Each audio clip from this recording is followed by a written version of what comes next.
molhar um pedestre.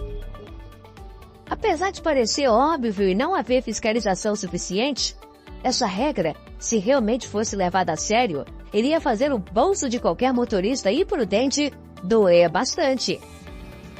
O condutor de um carro, moto, caminhão ou ônibus que passar rápido por uma poça d'água e molhar um pedestre está cometendo uma infração de nível médio e pode receber multa, além de pontos na carteira. O artigo 171 do Código de Trânsito Brasileiro diz que o motorista que for flagrado usando o carro para jogar água em um pedestre ou em outro carro será multado e recebe 4 pontos a CNH. A multa pode chegar a R$ 130. Obviamente, são raros os casos em que a lei é seguida à risca, uma vez que não há fiscais o suficiente para tantas poças que surgem em dias de chuva. Atravessar fora da faixa de pedestres. Pensou que era só na Europa que isso rendia multa? Nada disso. Ao contrário do que parece, o Código de Trânsito Brasileiro não aplica a regra somente para os condutores de veículos, mas também para os pedestres. Atravessar fora da faixa de pedestres em uma rua ou avenida é extremamente arriscado, tanto para o pedestre como também para o trânsito em si. Por isso, conforme previsto no artigo 254 do Código de Trânsito Brasileiro, atravessar fora da faixa é considerado uma infração leve e o pedestre pode ser multado em até R$ 26. Mais uma vez, na prática, isso está longe de acontecer. Importar um carro usado. Se você já saiu do país ou mesmo fez uma pesquisa pela internet, deve ter descoberto que os carros brasileiros estão entre os mais caros do mundo. Tanto é que a revista americana Forbes acabou fazendo publicações a respeito dos preços dos carros no Brasil, alegando que somente carros com rodas floreadas a ouro justificariam tal preço. Isso faz com que muitos brasileiros desejem importar um carro usado, já que mesmo arcando com os custos sairia bem mais barato do que adquirir um dentro do próprio país. Mas fazer isso é algo proibido no Brasil. Porém, não há qualquer definição do que seja um veículo usado na norma. Por outro lado, é permitida, por exemplo, a importação de veículos antigos com mais de 30 anos de fabricação para fins culturais e de coleção. Agora, se a pessoa em questão for membro do Itamaraty, o Ministério das Relações Exteriores do Brasil, a regra não é válida. A importação de um veículo usado por um diplomata brasileiro que retorne de atuação no exterior não é apenas permitida, como também bancada pelo próprio Ministério. Vai entender. Andar de bicicleta na calçada. Esse assunto, sem dúvida, é digno de debate acerca do uso das ciclovias, que em muitas partes das cidades estão inacabadas ou com falhas enormes em sua estrutura. Com isso, os ciclistas acabam invadindo as calçadas, o que deixa os pedestres, sobretudo as crianças, em risco de serem atropeladas. Conduzir uma bicicleta na calçada sem indicações no chão é proibido por lei no Brasil e acarreta uma multa de gravidade média do valor de R$ 130. Isso significa que, na falta de uma ciclovia, as bicicletas devem se posicionar na pista, junto com os outros automóveis no mesmo fluxo de trânsito.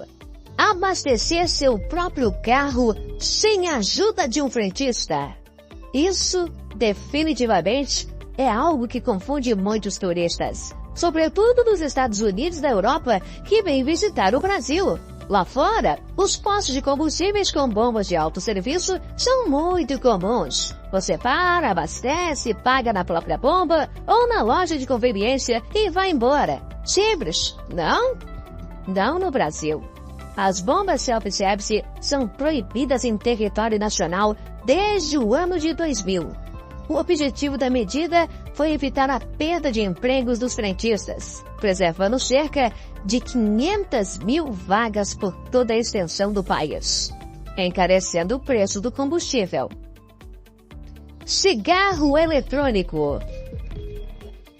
O cigarro eletrônico ficou muito popular no mundo inteiro por ser considerado uma forma menos nociva para fazer o consumo da nicotina. Esse dispositivo basicamente converte a nicotina em vapor, já que vem diluída em químicos. Mas no Brasil, uma proibição entrou em vigor em 2009. É estritamente proibido comercializar, importar e distribuir o cigarro eletrônico em todo o território nacional. A Anvisa tem feito uma série de reuniões e busca mercados ilegais de venda desse dispositivo tão popular na Europa. Além de causar dependência, estima-se que o cigarro eletrônico tenha sido responsável por 7 mortes documentadas por uma doença pulmonar totalmente desconhecida. Beber na rua. Em algumas cidades do Brasil, é estritamente proibido beber na rua. Sim, até mesmo aquela cervejinha do final de semana. Muitas cidades, sobretudo interiorianas, acharam essa uma maneira de combater tumultos e violência. Nas cidades de Passo Fundo, do interior do Rio Grande do Sul, e Chapecó, do interior de Santa Catarina, a coisa foi realmente levada a sério. As multas podem chegar ao valor de R$500 pelo consumo de cerveja na rua. Em algumas cidades, há uma restrição de idade, sendo apenas adultos maiores de 24 anos permitidos a beberem na rua, ou uma permissão para os fins de semana somente. Em todo caso, se você planeja sair para beber com seus amigos ou mesmo ficar de bobeira na praia com bebidas alcoólicas, é bom consultar as regras da cidade em questão para evitar aquela dor mortal em seu bolso. Bronzeamento artificial. Se você adora as marcas que o verão te deixa, mas deseja obtê-lo também em outras estações do ano, o melhor a ser feito é realmente viajar e buscar uma alternativa mais saudável para pegar aquele bronzeado. O bronzeamento artificial é proibido não só no Brasil, como também em vários países que, todavia, fornecem o serviço de maneira clandestina. Segundo o Ministério da Saúde, essas câmaras artificiais são consideradas cancerígenas, além de seus efeitos serem de longo prazo, gerando queimaduras, problemas de visão, envelhecimento cutâneo precoce, câncer de pele e muitas outras as razões que fizeram a proibição ser aceita naturalmente em todo o território nacional desde 2009. Servir café já adoçado. Se você é de São Paulo, certamente está familiarizado com os cafés super adoçados servidos em padarias, sobretudo no interior do estado. Mas você sabia que servir a bebida já adoçada em bares e restaurantes paulistas pode acarretar ao dono do estabelecimento uma multa? É isso mesmo. Segundo uma lei estadual, é obrigatório aos bares e restaurantes similares ter à disposição do cliente o café amargo, deixando-lhe a opção do uso de adoçante ou açúcar.